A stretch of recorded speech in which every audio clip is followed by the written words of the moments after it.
समोरच दागिने असूनही चोराने कशाला हात लावला नाही? करीना कपूरच्या जबाबात महत्त्वपूर्ण जबाब. सैफचा मुलगाच टार्गेट होता का? करीनाच्या जबाबानंतर प्रश्न उपस्थित. घरात शिरलेला चोर खूपच आक्रमक होता. त्याने सैफवर अनेक वेळा वार केले. मी प्रचंड घाबरले. करीना कपूरचा पोलिसांना. सैफच्या नव्हे तर त्याच्या मुलाच्या हत्येच्या इराद्याने आरोपी घरात शिरला होता. जितेंद्र आव्हाडांचा खळबळजनक दावा.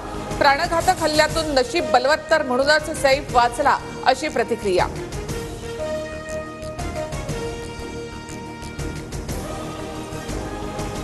हल्ल्याआधी सैफच्या मुलाच्या रूमकडे जात 1 कोटींसाठी आरोपीनं धमकावल्याची माहिती. चोरीऐवजी सैफचा मुलगा जहांगीरला ताब्यात घेऊन ब्लॅकमेल करण्याचा डाव असण्याची शक्यता.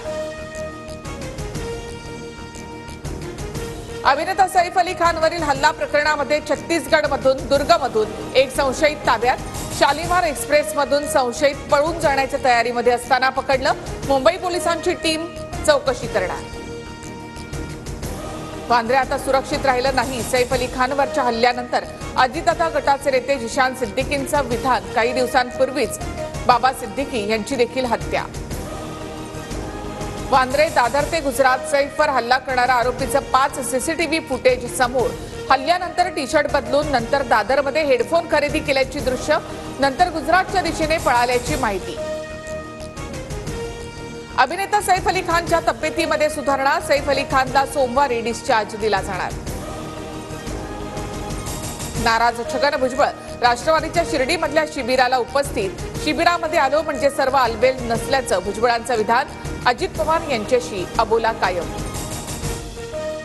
धनंजय मुंडे राष्ट्रवादीच्या अधिवेशनाच्या पहिल्याच दिवशी गैरहजर. प्रकृती बिघडल्यामुळे अनुपस्थिती. उद्या उपस्थित राहणार. सुनील तटकरे यांची माहिती. बीड हत्या प्रकरणावरून आता सारंगी महाजन यांचाही धनंजय मुंडेंवर रोख. धनंजय मुंडेंना 8 टाका जेलची हवा खाऊ द्या. सारंगी महाजन संतापल्या. पंकजा मुंडे यांच्यावरही आरोप. पवार गटाचे उत्तम जानकर 23 तारखेला आमदारकीचा राजीनामा देणार. निवडणूक आयोगाने माळशिरस विधानसभा मतदारसंघात पोटनिवडणूक जाहीर न केल्यास 25 तारखेपासून जंतर मंतरवर आंदोलनाचा इशारा. विधानसभा सदस्यांनी निवडणूक आयोगाला नाहीतर विधानसभा अध्यक्षांना राजीनामा द्यावा लागतो.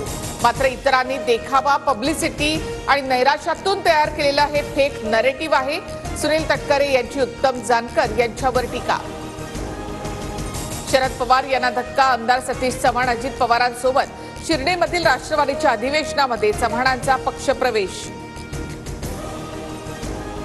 गुणरत्न सदावर्तेंच्या एसटी बँकेमध्ये 150 कोटींचा घोटाळा. संचालकांनी 43 लाख सदावर्तेंच्या पत्नीच्या खात्यामध्ये टाकले. एसटी कामगार संघटनेचे अध्यक्ष संदीप शिंदे यांचा आरोप, तर सदावर्तेंनी आरोप फेटाळले. चॅम्पियन्स ट्रॉफीसाठी भारतीय संघाची घोषणा. कर्णधारपदी रोहित शर्मा तर उपकर्णधारपदी शुभमन गिलची निवड. विराट कोहली, केएल राहुल, गोलंदाज मोहम्मद शमी सुद्धा संघात.